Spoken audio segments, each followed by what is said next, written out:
My name is Emma Rivera, and 90 days ago I was worth $9.2 million. I co-owned a thriving eco-renovation firm that employed 50 people, lived in a house my kids loved, and had built something real from the ground up. Today I'm about to tell you how losing everything led me to discover the one thing that couldn't be stolen. Before we dive in, do me a favor. Hit that subscribe button, smash the like, and drop a comment telling me where in the world you're watching from. I love hearing from you. I trust you have done that. Now let's begin. When my husband Mark and his banker lover stripped me of everything I'd built and made me look like a criminal in front of my own employees, I thought my life was over. But sometimes the people who try to bury you have no idea they're planting seeds, and the strongest roots grow in the dark. You did this, Mark mouthed through the glass wall of the conference room that used to be mine. Alyssa Park stood beside him, her hand pressed against the door like she was blessing the building. My building. 2 compliance officers flanked me as vendors I'd worked with for years watched from the production floor. Emergency risk review, someone murmured. Derivatives exposure. The words floated through the hallway like smoke, choking everything they touched. Alyssa smiled with that hostess warmth she did so well, the one that made clients trust her with their savings. We have to protect the company's reputation, she said, as if she were doing me a favor. You understand? I stood there while they escorted me out past the glass walls, past the crews assembling reclaimed wood cabinetry, past the LEED certification plaques I had earned. Mark didn't even have the decency to look away. He'd signed the audit request himself 2 hours after Alyssa filed her manufactured risk report. They took my access cards, my office keys, even the parking pass with my name stamped on it. $9.2 million of my equity, gone. My reputation smeared with fake compliance flags, lines of credit yanked. And my own kids, Leo, 17, and Maya, 13, half believed their father's story that I'd gambled with derivatives. Mum made bad choices, Leo had said the week before, his voice flat, reading from a script I didn't write. Maya wouldn't even look at me. 3 months later, I was down to $4,200 in a personal account Mark hadn't found yet, living in my late grandmother Ruth's bungalow that still smelled like her lavender sachets and old paper. The attic was full of boxes I'd been avoiding for 2 years. That's when I decided to finally clean it out. Maybe sell whatever was up there, maybe just keep my hands busy so I wouldn't think about how thoroughly I'd been erased. But when I pried open a dented tin box marked 1965 and found a safety deposit key taped to a typed note that read, "Open when you've been underestimated," when I saw the neat row of dividend receipts stamped DRP, reinvested, I knew I'd found something that didn't make sense, something Ruth had hidden on purpose. The next morning I brought the key to the bank. The clerk scanned the old SDB number, then went very still. She called her manager over with a hand gesture that looked like panic. He read Ruth Rivera's name on the screen and his face went pale. "Ms. Rivera," he said, his voice careful, controlled. "Afraid, we need to move to a private room." He laid a cloth on the table, set down the box, unlocked it with shaking hands. Inside were more keys, ledgers, letters in my grandmother's precise hand, and a notarized document that began, "Transfer on death to Emma Catherine Rivera, contingent trust established January 1965. Your grandmother," the manager said, staring at the screen like it might bite him, "opened this account with $300.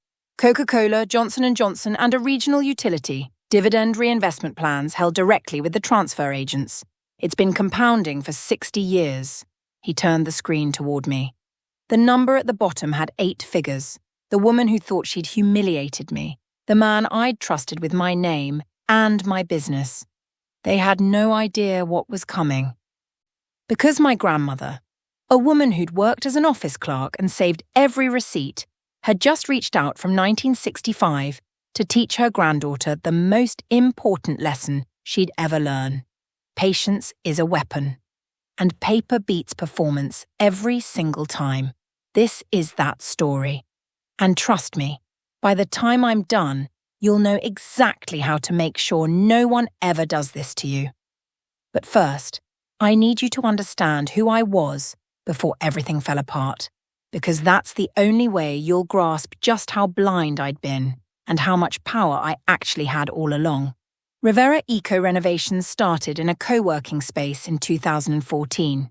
I was 29 years old with an architecture degree, a husband who made me laugh, and exactly $18,000 I'd saved from 3 years of project management work. Every morning I'd drop the kids at daycare and drive to job sites where contractors were ripping out perfectly good materials and sending them to landfills. I knew there was a better way. Mark handled client relations. I handled design and operations. By 2019, we'd landed our first municipal contract, a historic school conversion that put us on the map. By 2022, we had 50 employees and a waitlist for projects. I thought we were building something together. I was wrong. The theft didn't look like theft. That's what made it perfect. It started with a refinance in 2021. Something routine, a cash out to expand the warehouse. Alyssa handled it personally, which I'd thought was a courtesy.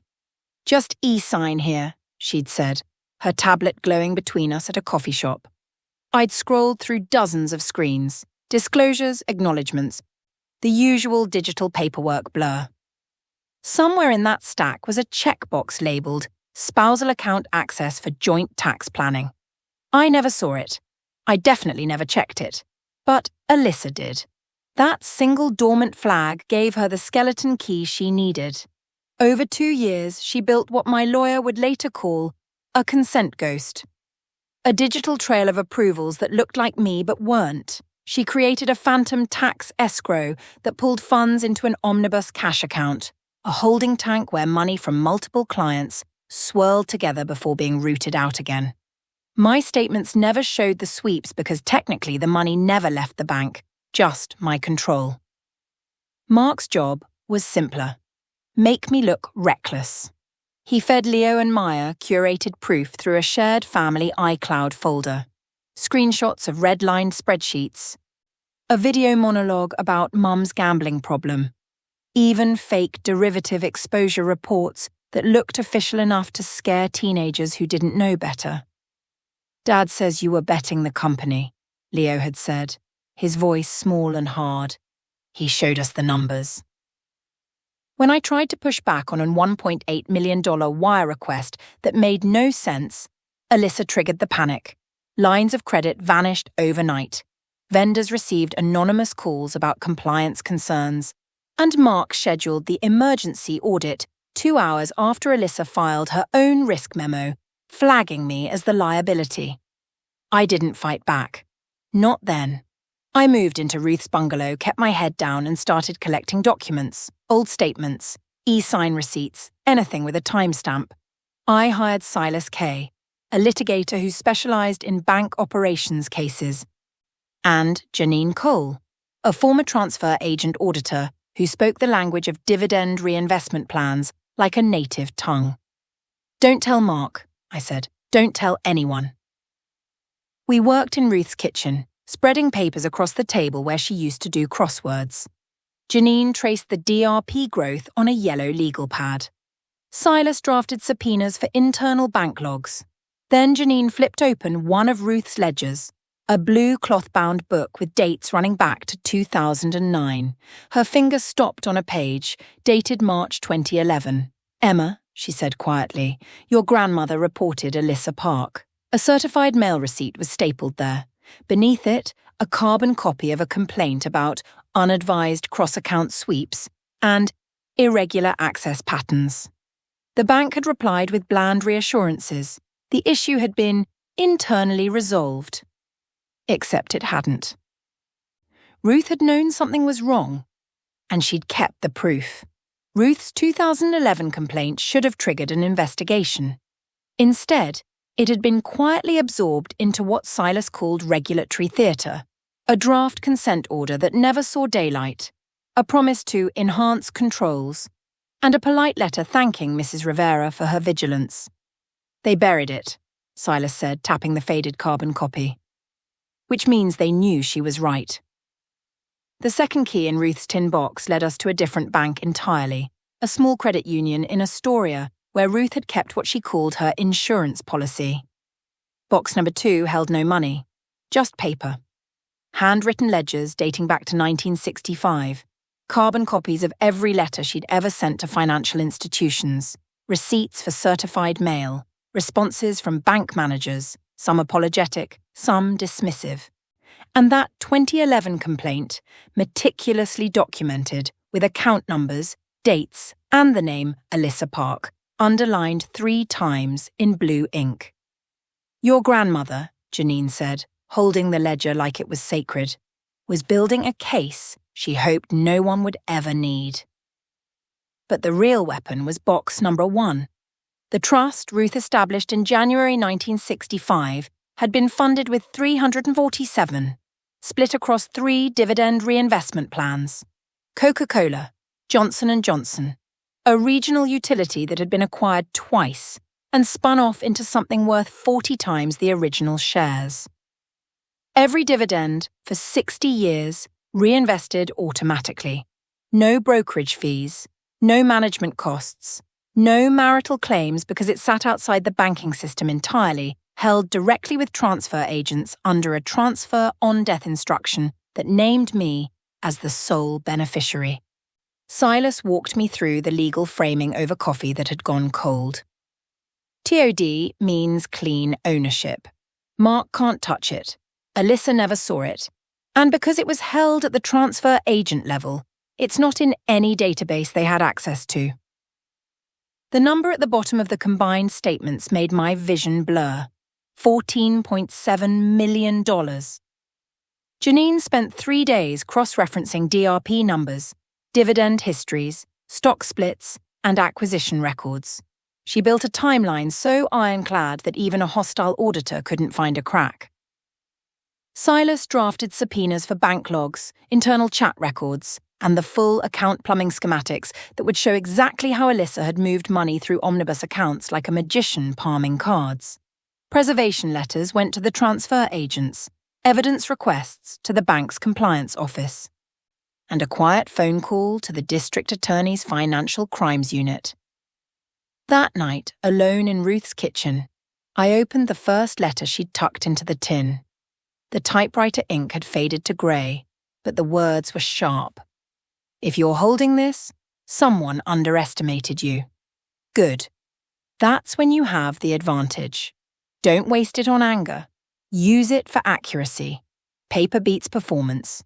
Patience beats pride. And compounding beats a con. If you give it time. I read it twice. Then I folded it carefully and put it back. Silas called at 9 the next morning. Tomorrow at 10, we file criminal and civil. At 11, he said, his voice carrying something that sounded like satisfaction. We serve the brunch. Alyssa's Women and Wealth brunch was held in the bank's glass-walled event space overlooking the harbour. 40 women in business casual sipped mimosas while Alyssa stood at a podium, talking about financial empowerment and taking control of your future. At 11:03 a.m., 2 plainclothes agents quietly positioned themselves at the exits. At 11:04, a process server walked to the front of the room and handed Alyssa a folded document. She opened it, still smiling, until she read the first line. United States of America, Vice Alyssa Jean Park, wire fraud, false entries in bank records, conspiracy to commit financial exploitation. The smile died. The room went silent. One of the agents stepped forward and said, Ms. Park, you need to come with us. Across town, at the Riverside job site, Mark was reviewing foundation specs when 2 detectives approached. He tried to joke, Am I double parked? But they weren't laughing. The DA had unsealed indictments built on Ruth's ledgers, transfer agent records, and internal chat logs, where Alyssa had written, The spouse never sees sweeps. That's the beauty of omnibus routing. Mark was cuffed in front of his crew. By noon, the press had it. Private bank faces exposure for suppressed 2011 complaint. Potential fines, clawbacks in multi-million fraud case. Silas filed the civil emergency motions simultaneously. Vacate all risk actions taken against Emma Rivera, freeze Alyssa's assets, appoint a special master to oversee the unwinding of fraudulent transfers. The evidence packet was clean, visual, devastating. The fake derivatives exposure screenshots, traced to a stock photo template. EXIF metadata tied them to Mark's laptop, created the same afternoon he'd uploaded them to the family iCloud folder. The cross-sweep logs showed Alyssa's access patterns, 17 transactions over 19 months, all routed through omnibus accounts using the spousal consent flag Emma had never actually authorized, and the DRP holdings, Ruth's 60-year compounding miracle, sat entirely outside brokerage custody, unreachable by any claim Mark or Alyssa could fabricate. The judge issued the order before the day ended. Unwind the fraudulent transfers, treble damages under the state's financial exploitation statute, supervised buyout of Mark's shares under court-appointed oversight. Emma's company. Emma's money. Emma's name? Cleared. That evening, the bank's general counsel approached Silas in the courthouse lobby. "We'd like to discuss a global settlement," he said quietly. "Avoid the regulatory noise. Make this go away cleanly for everyone." He named a number. It was significant. Silas glanced at Emma. She opened her bag, pulled out one of Ruth's ledgers, and looked at the 2011 complaint, the one the bank had ignored, buried, wished away. She closed the ledger. "No," she said. The bank settled 4 days later. Full restoration of funds, treble damages, and a consent decree requiring independent audits of spousal access protocols for the next 5 years. Alyssa was barred from the financial industry permanently. Mark pleaded to reduce charges in exchange for testimony and a supervised asset transfer. The special master certified Emma's clean cap table on a Tuesday morning. Rivera Eco Renovations was hers again, uncontested, undiluted, free. But the moment that mattered happened in Ruth's kitchen. Leo came first, walking through the door like he was approaching a bomb. Maya followed, her eyes red. They sat across from Emma at the table where she and Silas had built the case. Leo placed his phone face down on the wood. "Dad made us watch," he said, his voice cracking. "He said you were stealing from the company. He showed us all these files." Maya whispered, "I'm sorry I believed him." Emma didn't speak. She stood, retrieved the dented tin box from the counter, and set it between them. She opened the lid and pulled out Ruth's first letter, the one with the faded typewriter ink. "Read it," she said. Leo picked it up. His hands shook. He read aloud. "If you're holding this, someone underestimated you. Good. That's when you have the advantage." Maya leaned against her brother's shoulder.